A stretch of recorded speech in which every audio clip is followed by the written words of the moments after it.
నమస్తే. Welcome to our channel. నేను సిరి. ఆంధ్రాలో చూసినట్టయితే ఇంకా ఫైళ్ళ దహనాలైతే ఆగిపోలేదు. మనం చూసాం కరకట్ట మీద ఎలా దహనం చేశారు. ఇంకా మదనపల్లిలో అయితే సబ్ కలెక్టర్ ఆఫీస్‌లో కూడా ఫైల్ ఎలా దహనం చేశారో మనం చూసాం. అదే కోవలో ఇప్పుడు పోలవరం ప్రాజెక్ట్ సంబంధించిన దస్తావేజులు కూడా దహనానికైతే గురైపోయాయి. అంటే అది కావాలని చేస్తున్నారా? ఎలా చేస్తున్నారు? ఎందుకు అసలు ఫైళ్ళ దహనంకి కారణాలు ఏంటి? ఎందుకు ఇలాంటివి ఇంకా కొనసాగుతూనే ఉన్నాయి? ఈ అధికారుల మీద మరి ఎలాంటి చర్యలు తీసుకుంటారు? ఏంటనేది మనకి వివరించడానికి ఈరోజు మనతో పాటు ఉన్నారు. ప్రముఖ సీనియర్ జర్నలిస్ట్ ఎంకే రావు గారు. నమస్కారం సార్. నమస్తే. సార్ ఇప్పుడు చూస్తుంటే ఏపీలో అయితే ఇంకా ఫైళ్ళ దహనాలు అనేది ఇంకా కొనసాగుతూనే ఉన్నాయి. కరకట్ట మీద చూసాము, మదనపల్లిలో చూసాము. ఇప్పుడు మళ్ళీ పోలవరం దాని గురించి కూడా చూస్తున్నాం. ఏంటి అసలు ఈ ఫైళ్ళ దహనాల వెనకాల ఏంటి రీజన్స్ అయితే ఏంటి? మరి ఎవరైతే దీనికి పాల్పడుతున్నారో వీళ్ళ మీద ఎందుకు చర్యలు ఇంకా తీసుకోవట్లేదు? దేనికోసం అంటారు సార్? ఇప్పుడు మదనపల్లిలో జరిగినటువంటి దహనాల గురించి ఇంకా దర్యాప్తు పూర్తి కాలేదు. లేదా అక్కడ ఏం జరిగింది? ఏమిటి? లేదా ఆ దహనమైనటువంటి ఫైళ్ళ కాపీలు నకలు ఉన్నాయా? లేదా? అనేటువంటిది ఇంకా మనకి పూర్తిగా తెలియక ముందే మళ్ళా ఈ పోలవరానికి సంబంధించి భూసేకరణకు సంబంధించినటువంటి లేదా నష్టపరిహారానికి సంబంధించినటువంటి ఫైల్స్ దహనమయ్యాయి అని చెప్పేసి వార్తలొచ్చాయి. అవి ఫైల్స్ కాదు, జిరాక్స్ కాపీలు. పనికిరానటువంటి వాటిని మొత్తం అంతా శుభ్రం చేసేటువంటి క్రమంలో తీసి తగులుబెట్టామని చెప్పేసి ఆర్డీఓ చెప్తున్నట్టుగా వార్తలొచ్చాయి. హ్మ్. ఎందుకు అంటే మదనపల్లిలో జరిగినటువంటిది లేదా అంతకు ముందు డీజీపీ ఆఫీసు మన తాడేపల్లిలో జరిగినటువంటి కొన్ని ఫైళ్లు లేదా సగం తగలబడినటువంటి కాగితాలు ఇటువంటి విమర్శలు లేకపోతే ఉదంతాలు జరిగినటువంటి నేపథ్యంలో చెత్త తగలబెట్టాలన్నా గానీ సారీ తగినటువంటి జాగ్రత్తలు తీసుకోవాల్సినటువంటి అధికార యంత్రాంగం ఎందుకు అటువంటి జాగ్రత్తలు తీసుకోలేదు? లేదా ఆ తగలబెట్టాల్సినటువంటి ఫైల్స్ ఇవి పనికిరానివి అని చెప్పేసి ఏదో ఒక ఉన్నతాధికారి నిర్ధారిస్తూ ఒక ఫైల్ తయారు చేయడమో లేకపోతే ఒక సర్టిఫికెట్ ఇవ్వడమో అటువంటి ఏదో చేయాలి. హ్మ్. కానీ అలాంటిదేమీ లేకుండానే పోలవరానికి సంబంధించినటువంటి ఫైల్స్ దగ్ధం కావడం అనేటువంటిది దీని వెనకాల ఏదో దాస్తున్నారు. హ్మ్. లేదా గతంలో జరిగినటువంటి అక్రమాలని దాచిపెట్టడానికే ఈ విధంగా ఫైల్స్ దహనం చేస్తున్నారు అనేటువంటి ఆరోపణలు వెల్లువెత్తడం మనం చూసాం. అవును సార్. అందువల్ల దీన్ని బట్టి 2 అంశాలు స్పష్టం అవుతున్నాయి.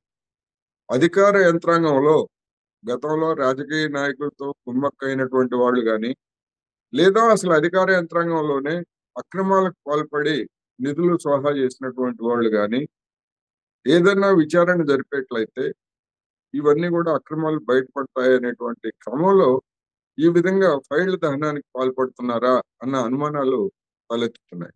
హ్మ్. ఒక్క ఈ అనుమానాలే కాదు. ఈ జరుగుతున్నటువంటి ఉదంతాలను చూస్తా ఉన్నప్పుడు రెండోసారి అధికారంలోకి వచ్చినటువంటి చంద్రబాబు నాయుడు గారికి లేదా 3 పార్టీల కూటమికి అసలు అధికార యంత్రాంగం మీద పట్టు లేదా? లేదా వీళ్ళని చూసి ఈ కొత్త ప్రభుత్వాన్ని చూసి అధికార యంత్రాంగంలో ఉన్నటువంటి వాళ్ళు లెక్క చేయడం లేదా? అనేటువంటి అనుమానాలు కూడా జనానికి తలెత్తేటువంటి అవకాశాలు ఈ మదనపల్లి, ధవళేశ్వరం ఈ ఉదంతాలు మనకి స్పష్టం చేస్తున్నాయి. హ్మ్. అందువలన ఈ ఉదంతాల పట్ల వాస్తవాలని నిగ్గుదేల్చడంతో పాటు దీనికి బాధ్యులైనటువంటి వాళ్ళు నిజంగా తప్పులు జరిగి ఉంటే లేదా అక్రమాలను మూసిపెట్టడానికి ప్రయత్నించి ఉంటే వాళ్ళ మీద కఠినమైనటువంటి చర్యలు తీసుకోవడం ద్వారానే భవిష్యత్తులో మళ్ళా ఇలాంటి ఫైళ్ల దహనం గానీ లేకపోతే ఫైల్ మిస్సింగ్ గానీ ఇలాంటివన్నీ కూడా లేకుండా పోతాయనేది మనకు తెలుసు. గతంలో చూసాం మనం. వైసీపీ హయాంలో ఒక కోర్టులో ఒక కేసుకు సంబంధించినటువంటి ఒక ఫైల్ మాత్రమే దొంగలెత్తుకుపోయారు. మిగిలినటువంటి ఫైళ్ళన్నీ కూడా అక్కడే ఉన్నాయని చెప్పేసి మనం చూసాం. హ్మ్. అంటే దొంగలు కూడా సెలెక్టివ్‌గా పలానా మాజీ మంత్రో లేకపోతే పలానా ఎమ్మెల్యే కేసుకు సంబంధించినటువంటి ఫైల్సే ఎట్లా పోతారనేటువంటిది అప్పుడు చర్చ జరిగింది. హ్మ్. అందువలన ఇది ఒక మిస్టరీగా ఉన్నది. ఇదేం మిస్టరీ ఏమి కాదు. దీన్ని పరిశోధిస్తే అందులో వాస్తవాలు బయటపడతాయి. హ్మ్. లేకపోయేట్లయితే ఈ ప్రభుత్వం మీద జనాల్లో అనుమానాలు తలెత్తేటువంటి అవకాశం ఉంది. అధికార యంత్రాంగంలో ఉన్నటువంటి వాళ్ళు మరింతగా రెచ్చిపోయినా కూడా ఆశ్చర్యం లేదు అనేది ఈ సందర్భంగా మనం చెప్పుకోవచ్చు.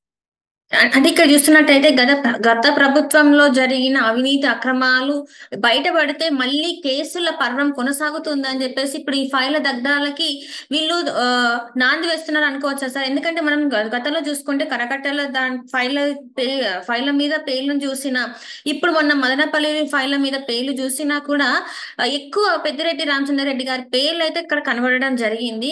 ఆయన మీద ఉన్న ఆరోపణలు కూడా అనేక మంది దగ్గర భూ కబ్జాలకు పాల్పడ్డారని చెప్పేసి వాళ్ళు కూడా ఎవరైతే భూముల్ని కోల్పోయారో సిసోడి గారు వచ్చినప్పుడు ఆయన దగ్గరికి వెల్లువెత్తిన వినతి పత్రాలు మనం చూసాము. అదే ఉదాహరణ మనకి. సో ఇప్పుడు ఇంకొంతమంది పేర్లు బయటికి రాకుండా ఉండడానికి ఇలాంటివి మరి చేస్తున్నారు అనుకోవచ్చా? వాళ్ళ మీద కేసులు రాకుండా ఇలాంటి ప్రయత్నాలు చేస్తున్నారు అనుకోవచ్చా? లేకపోతే దీని వెనకాల ఇంకేమైనా కథ ఉంది అనుకోవాలా సార్? ప్రభుత్వము వెంటనే దర్యాప్తు వివరాలను బయటపెట్టి నిందితులుగా తేలినటువంటి వాళ్ళ మీద కేసులు నమోదు చేసేంత వరకు ఎవరైనా ఏదైనా ఊహించుకోవడానికి ఆ ఊహల్ని కూడా మనం కావునని గాని కాదని గాని కొట్టేయలేనటువంటి స్థితి. ఎందుకంటే అధికారంలో ఉన్నటువంటి వాళ్ళు నిజానిజాల నిగ్గుని తేల్చాలి, వాటిని జనానికి పారదర్శకంగా చెప్పాలి. ఆ కేసులు పెడితే ఆ కేసులకు వాటికి అవసరమైనటువంటి సాక్ష్యాధారాలు ఇవన్నీ కూడా తర్వాత ప్రక్రియ. అందువలన ఇప్పుడు అధికారానికి వచ్చినటువంటి 2 నెలల్లోనే ఈ విధమైనటువంటి ఉదంతాలు జరుగుతూ ఉంటే ఇది జనంలో ఒక విశ్వసనీయతని కోల్పోయేదానికి కూడా దారితీస్తుంది. ఇవి అక్రమాలకు సంబంధించినటువంటి ఫైల్సే కాదు, అనేక ఫైల్స్ ఇంకా ఏదైనా ప్రజలు ఇచ్చినటువంటి దరఖాస్తులు లేకపోతే ఇవన్నీ కూడా ఎప్పుడు ఇచ్చినా గానీ వాటన్నిటిని పరిష్కరించాల్సినటువంటి బాధ్యత ప్రభుత్వం మీద ఉంది. అవన్నీ కనపడటం లేదు, అవన్నీ మిస్ అయినాయి అని చెప్పారనుకోండి, మళ్ళా మొదలెత్తుకోవాల్సి వస్తుంది. అందుకని ఒక విశ్వసనీయతని పాల్గొనడం అనేటువంటిది ఇప్పుడు తక్షణం 3 పార్టీల కూటమి ప్రభుత్వం మీద ఉన్నది. అట్ ది సేమ్ టైము అవినీతికి పాల్పడినటువంటి వాళ్ళని కూడా వదలరు అనేటువంటి గట్టి సందేశాన్ని కూడా ఇవ్వాలి. ఇంతవరకు ఆ విధమైనటువంటి సందేశం అయితే వెలువడలేదే అని మనం చెప్పుకోవచ్చు. అంటే ఇక్కడ చూసినట్టయితే మనం విశాఖలో కూడా ఇలాంటి భూ కబ్జాలు జరిగాయో మనం చూసాం. పేర్లు కూడా బయటికి వచ్చాయి. ఎందుకంటే జనసేన పార్టీ నుంచి వెళ్ళి మూర్తి గారు అని చెప్పేసి తను జవహర్ రెడ్డి గారి పేరు అయితే తీసుకొచ్చి వాళ్ళ కొడుకు పేరు కూడా తీసుకొచ్చడం జరిగింది. అసైన్డ్ భూములు ఎలా కబ్జా చేశారనేది కూడా చెప్పినా కూడా ఇంతవరకు పేర్లు బయటకు వచ్చినా కూడా వాళ్ళ మీద ఎలాంటి చర్యలు తీసుకోలేదు. ఎందుకంటారు సార్ మరి?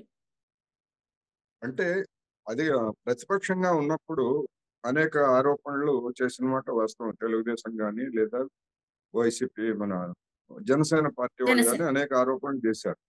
ఇప్పుడు అధికారానికి వచ్చిన తర్వాత వాటికి సంబంధించినటువంటి నిజాలను నిగ్గు తేల్చాల్సినటువంటి బాధ్యత కూడా వాళ్ళ మీదే ఉంది.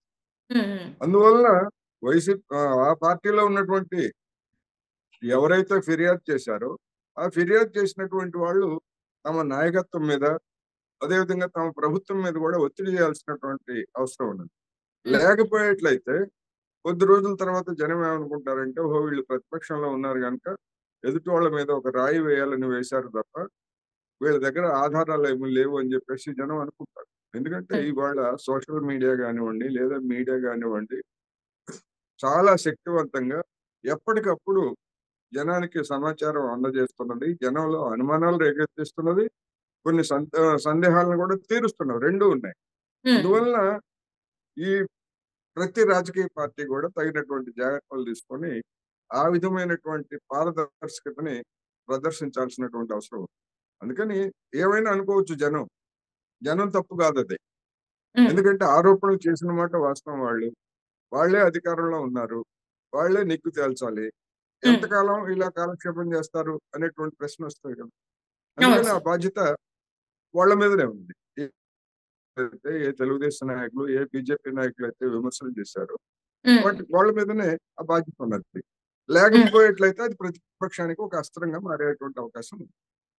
అంటే ఇప్పుడు ప్రజల్లో కూడా ఒక డౌట్ ఏంటంటే సార్, ఇంతమంది ఇంత అవినీతి జరిగిందని చెప్పిన వీళ్ళు ఇంతవరకు చర్యలు తీసుకోలేదు. ప్రభుత్వం వచ్చి 2 నెలలు అయినా కూడా వీళ్ళ మీద ఇంతవరకు యాక్షన్స్ అయితే తీసుకోలేదు. ఎందుకు తీసుకోలేదు ఏంటి? ఇంకా మరి వైసీపీ ప్రభుత్వమే నడుస్తుందా అని చెప్పేసి కూడా కొన్ని ప్రశ్నలు కూడా లేవనెత్తుతున్నారు ప్రజలు. మరి దీనికి ఏం చెప్తారు సార్ మరి? అంటే అవినీతి అక్రమాలకు పాల్పడినటువంటి వాళ్ళు చాలా తెలివి మీరారు, అది వాస్తవం. ఉమ్, తమ అవినీతి అక్రమాలు బయటపడకుండా ఎక్కడ రాతపూర్వకం గాని రికార్డుల్లో గాని దొరకకుండా తప్పించుకోవడం అనేటువంటిది మామూలు వాళ్ళకంటే వాళ్ళు ఇంకా ఎక్స్పర్ట్లుగా తయారయ్యారు.